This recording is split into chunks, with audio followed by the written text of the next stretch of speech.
Australia, it is alleged, has begun secret talks on evacuating half of their continent due to epic drought. Can you imagine that? Half the continent?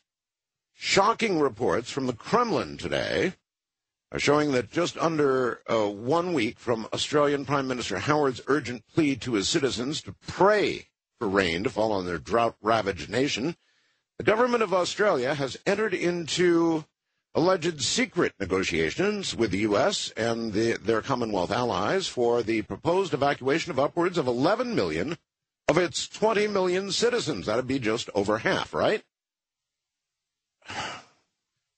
To the tragedy currently unfolding upon the world's smallest continent of Australia, we can read, as reported by Britain's independent news service, in their article entitled, Australia's Epic Drought Situation is Grim, in which it says, quote, Australia has warned that it will have to switch off the water supply to the continent's food bowl unless heavy rains break an epic drought, heralding what could be the first climate change-driven disaster to strike a developed nation.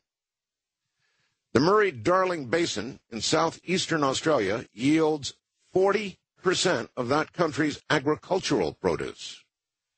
But the two rivers that feed the region are so pitifully low right now that soon there'll be only enough water for drinking. Australia is in the grip of its worst drought on record, the victim of changing weather patterns attributed to global warming, and a government that's only just starting to wake up to the severity of the situation. Prime Minister John Howard, who, by the way, is a hardened climate change skeptic, delivered dire tidings to the nation's farmers yesterday. He said unless there is significant rainfall in the next 6 to 8 weeks, irrigation will be banned in the principal agricultural area crops like rice, cotton, wine, grapes are all going to fail. Citrus, olive, and almond trees will die along with livestock. A ban on irrigation, which would remain in place until May of next year, spells possible ruin for thousands of farmers already debt-laden and in despair now after 6 straight years of drought. FSB sources commenting on these reports state the Australian government requests to other Western nations are for the establishment of an international working group tasked with devising a scheme for the immediate evacuation of upwards of 11 million human beings.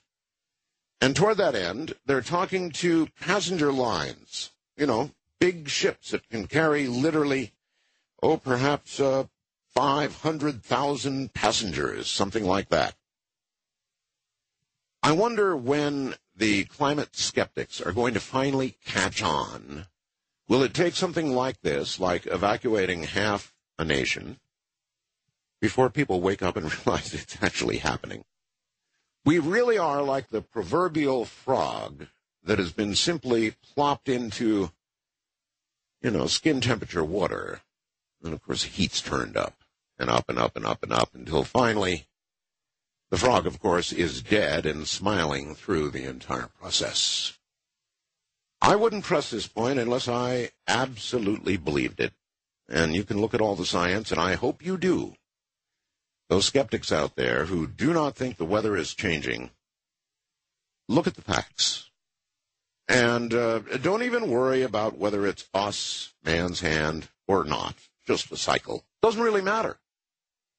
I lean toward thinking that man's hand is certainly having an effect on all of this, but I don't think it really matters. We have to begin to adjust our agricultural patterns and a lot more if we are to survive the coming changes, whatever the cause you believe it to be, whatever is behind it. Mother Nature, the sun, volcanic eruptions, natural cyclical change, or what science tells us is doing it. That's our own emissions.